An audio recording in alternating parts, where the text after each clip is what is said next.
Assalamualaikum warahmatullahi wabarakatuh. Di sini kami dari kelompok 2 ingin mempresentasikan tentang tugas proyek 1 PT Kalvari Abadi Office Surabaya.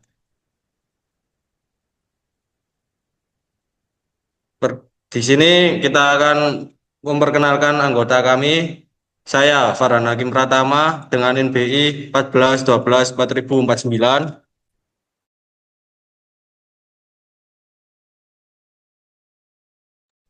Saya Cendika Yoga Pradana dengan NBI 1412300218.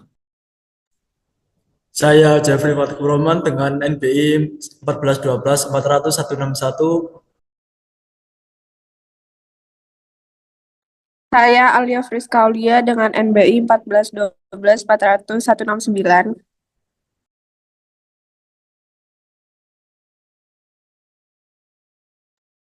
Saya Mega Ayu Cahyani dengan NBI 151.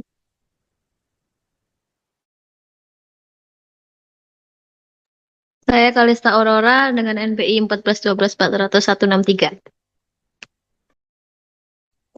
Saya Miss Aurania Kristanti, NBI 186.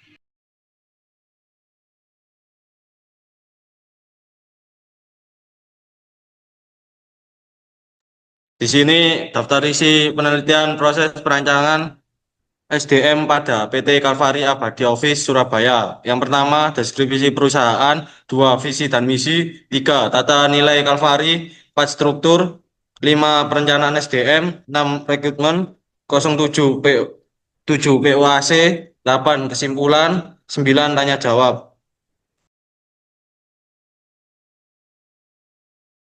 Yang pertama kita masuk ke deskripsi perusahaan. PT Kalvari Abadi adalah salah satu perusahaan manufaktur bahan konstruksi di Indonesia yang berfokus pada produk-produk beton, percetakan, seperti tiang pancang, culvert, dan produk infrastruktur lainnya. Berdirinya sebagai perusahaan pemecah batu pada tahun 1990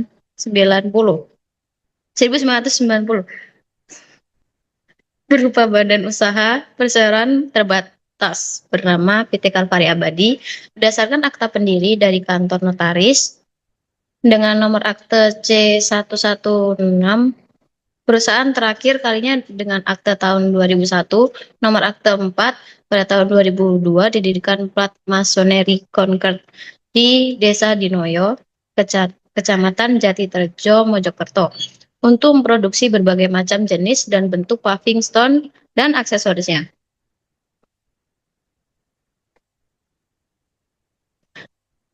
Di sini ada visi dan misi perusahaan. Visinya menjadi perusahaan industri bahan konstruksi berskala nasional. Misinya, yang pertama, kemampuan dan keterampilan sumber daya manusia yang terkait dengan jasa pelayanan organisasi. Yang kedua, mampu memberikan jaminan kualitas barang dan jasa sesuai dengan standar dan persyaratan pelanggan.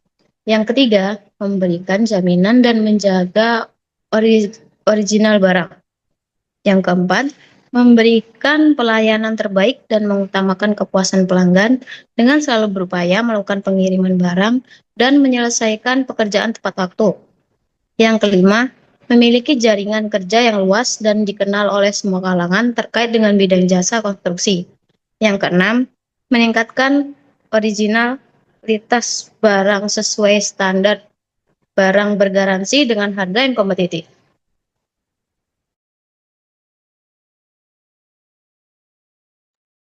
Selanjutnya yaitu tata nilai Kalvari, yaitu setiap insan Kalvari memiliki pedoman dalam bertindak dan bekerja, yaitu nilai konkret, kompeten, open, never-ending, innovation, kompetitif, reliable, excellent, teamwork, dan ethical. Yang pertama ada computation, yaitu dioperasikan oleh SDM yang cakep, profesional, dan fokus pada sasaran perusahaan. Yang kedua yaitu ada open, membudayakan transparansi dan komunikasi terbuka di semua level, menghasilkan hubungan kerja yang sehat dan saling percaya. Yang ketiga yaitu never ending innovation, dengan penguasaan teknik, dan komitmen pengembangan hasilnya produk lebih baik diproduksi lebih cepat dan efektif secara biaya. Yang keempat, kompetitif, yaitu memiliki kemampuan dan keinginan untuk selalu memberikan yang terbaik agar mampu menghadapi pesaing skala besar. Yang kelima, yaitu reliable, mengutamakan konsistensi pada kualitas produk, pelayanan, dan performa sehingga menjadi andalan pelanggan. Yang kelima, excellent, yaitu menetapkan standar tinggi pada seluruh kegiatan perusahaan, memberikan hasil yang memuaskan tanpa kompromi pada kualitas. Yang keenam, yaitu teamwork, menciptakan lingkungan kerja yang penuh rasa hormat dan percaya pada rekan kerja, menghidupkan semangat juara pada tim. Dan yang terakhir, yaitu yang 7, ethical, mengimbangi kemampuan dan pengetahuan teknis dengan moral tinggi.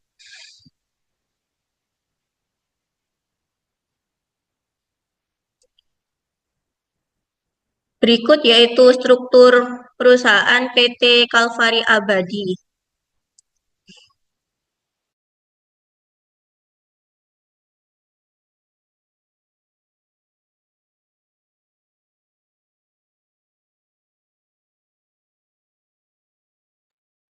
Perencanaan SDM, perencanaan kebutuhan SDM di PT Kalvari Abadi. PT Kalvari Abadi memandang karyawan sebagai aset penting yang harus dikelola dengan baik untuk mencapai tujuan perusahaan. Perusahaan mengatur tenaga kerja berdasarkan kebutuhan organisasi dan berusaha menyesuaikan jumlah serta kualitas SDM yang ada agar dapat mendukung kinerja dan tujuan perusahaan. Faktor insentif dan penghargaan juga menjadi bagian penting dalam mengatur tenaga kerja agar dapat memotivasi dan meningkatkan kinerja karyawan. Pada divisi produksi PT Kalvari Abadi, kebutuhan tenaga kerja tahun ini hingga 1 tahun ke depan diproyeksikan meningkat seiring dengan target produksi dan tingginya permintaan pasar. Saat ini jumlah karyawan divisi produksi mencapai lebih dari 100 orang. Namun berdasarkan analisis beban kerja workload analisis, kapasitas produksi diperkirakan belum dapat tercapai secara optimal tanpa penambahan sekitar 20 tenaga kerja harian daily worker guna memperkuat aktivitas proses produksi. Tambahan tenaga kerja ini diprioritaskan pada harga yang bersifat operasional langsung seperti 1. Penyiapan cetakan mold preparation, 2. Pengisian cetakan molding proses, 3. Aktivitas pendukung proses produksi lain yang memerlukan tenaga fisik dan ketelitian. Perencanaan ini dibuat untuk memastikan kelancaran alur produksi, mengurangi potensi keterlambatan output, serta menjaga stabilitas kualitas produk. Tenaga kerja harian dipilih karena sifat pekerjaannya yang lebih bersifat rutin, mekanis, dan membutuhkan fleksibilitas dalam pengaturan shift.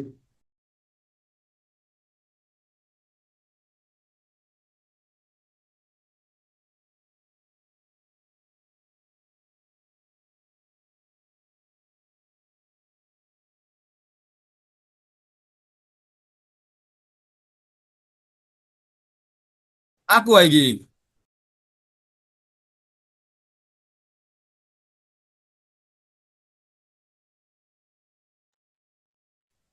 Perencanaan SDM, job desk, dan job space. Perencanaan kebutuhan SDM, identifikasi jabatan dilakukan untuk memastikan calon tenaga kerja yang direkrut sesuai dengan kebutuhan operasional divisi produksi. Posisi yang dianalisis adalah tenaga kerja harian yang berperan penting dalam penyiapan cetakan dan proses pengisian cetakan beton. Tugas utamanya adalah mencakup, menyiapkan, dan membersihkan cetakan, melakukan pengisian sesuai standar, memindahkan bahan dan hasil produksi, menjaga kebersihan area kerja, serta mengikuti instruksi supervisor dan standar K3. Spesifikasi jabatan difokuskan pada kualifikasi dasar, yaitu pendidikan minimal SMP atau SMA, memiliki kondisi fisik yang kuat, bersedia bekerja shift, serta ketelitian dan disiplin dalam mengikuti prosedur. Pengalaman produksi menjadi nilai tambah, namun tidak diwajibkan. Identifikasi ini membantu perusahaan menempatkan tenaga kerja secara tepat agar proses produksi berjalan lancar dan efisien. Selanjutnya, penerapan model pengembangan SDM. Pengembangan SDM di PT Kalvari Abadi melalui model training and certification terbukti sangat relevan dan strategis untuk mendukung kebutuhan operasional perusahaan sebagai industri manufaktur beton pracetak. Fokus pada pelatihan teknis pengoperasian mesin otomatis, teknik produksi beton yang presisi, serta sertifikasi K3 bagi karyawan kunci memastikan bahwa proses produksi berjalan efisien, aman, dan sesuai standar kualitas. Dengan demikian, perusahaan mampu menjaga konsistensi mutu produk sekaligus meningkatkan kompetensi serta keselamatan kerja seluruh karyawan, selaras dengan nilai perusahaan yaitu kompeten dan reliable. Selanjutnya ada rekrutmen. Metode rekrutmen pada PT Kalvari Abadi. Bagian ini menjelaskan dua pendekatan utama yang digunakan oleh PT Kalvari Abadi untuk mencari kandidat sumber daya manusia, yaitu metode mencari dari dalam dan luar organisasi. Fokus utama rekrutmen kantor pemasaran Surabaya adalah menarik talenta baru melalui media sosial. Tahapan seleksi mulai dari administrasi berkas, lamar, atau screening via email. 2. Wawancara HR atau menilai soft skill dan motivasi. 3. Psikotes atau menilai potensi kognitif dan kepribadian. 4. Wawancara user atau menguji hard skill dan pengalaman. 5. Cek kesehatan atau offering letter. Selanjutnya ada proses POAC. Yang pertama ada planning. Penerapannya pada perusahaan yaitu perencanaan dilakukan untuk memastikan ketersediaan tenaga kerja yang sesuai dengan kebutuhan produksi. Pada periode tahun ini hingga 1 tahun ke depan, Divisi Produksi PT Kalvari Abadi merencanakan kebutuhan tambahan tenaga kerja harian sebanyak 20 orang untuk mendukung aktivitas operasional. Perencanaan ini disusun berdasarkan analisis beban kerja, target output produksi, serta tingkat permintaan pasar. Fokus utama tenaga kerja tambahan adalah pada bidang penyiapan cetakan, pengisian cetakan, dan aktivitas pendukung lainnya yang bersifat operasional langsung. Yang kedua, organizing. Penerapannya, proses perorganisasian dilakukan dengan mengatur struktur kerja dan pembagian tugas tenaga kerja harian. Tenaga kerja tersebut ditempatkan ke dalam kelompok kerja yang berada di bawah koordinasi supervisor produksi. Pembagian tanggung jawab mencakup 1. Tim penyiapan cetakan, 2. Tim pengisian dan pengecekan cetakan, ketiga, tim pengangkutan bahan baku dan hasil produksi. Setiap kelompok memiliki alur kerja yang jelas dengan standar operasi yang telah ditetapkan. Perorganisasian ini bertujuan untuk meningkatkan efisiensi, menghindari penumpukan tugas, dan memastikan bahwa setiap tahap produksi berjalan sesuai jadwal. Yang ketiga ada actuating atau leading. Penerapannya yaitu tahap ini berfokus pada pelaksanaan kerja dan bagaimana tenaga kerja harian digerakkan untuk mencapai target produksi. Supervisor produksi memberikan pengarahan, instruksi, serta bimbingan langsung kepada tenaga kerja harian terkait penggunaan cetakan, produser pengisian, dan standar kualitas produk. Pada tahap ini, disiplin kerja, komunikasi, serta koordinasi antar kelompok menjadi faktor penting agar kegiatan produksi dapat berjalan lancar. Selain itu, perusahaan turut memberikan orientasi kerja awal agar pekerja memahami prosedur keselamatan kerja atau K3 dan SOP yang berlaku. Yang terakhir ada controlling. Penerapannya, pengawasan dilakukan untuk memastikan seluruh proses kerja sesuai standar serta mencegah terjadinya kesalahan produksi. Supervisor melakukan monitoring harian terhadap ketepatan takaran, pengisian cetakan, kebersihan area kerja, penggunaan alat, serta kualitas hasil cetakan.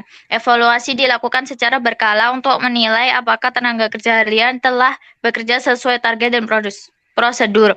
Jika ditemukan kendala seperti keterlambatan proses, cacat produksi, atau ketidaksesuaian standar, tindakan korektif akan diberikan, termasuk penyesuaian tugas atau pelatihan tambahan. Kesimpulannya, 1. Perencanaan SDM. telah dilakukan secara sistematis, dibuktikan dengan adanya identifikasi jabatan yang jelas, job desk, dan job spec untuk 9 divisi. Yang kedua, pengembangan SDM, fokus pada model pelatihan dan sertifikasi teknis untuk menjamin kualitas produk manufaktur dan keselamatan kerja karyawan. Yang ketiga, rekrutmen, proses seleksi komprehensif 5 tahap dengan penggunaan media sosial sebagai saluran rekrutmen eksternal yang efisien. Dan yang terakhir, fungsi manajemen atau POAC, perusahaan telah menerapkan fungsi manajemen dalam perencanaan, pengorganisasian, pengarahan, dan pengendalian sumber daya.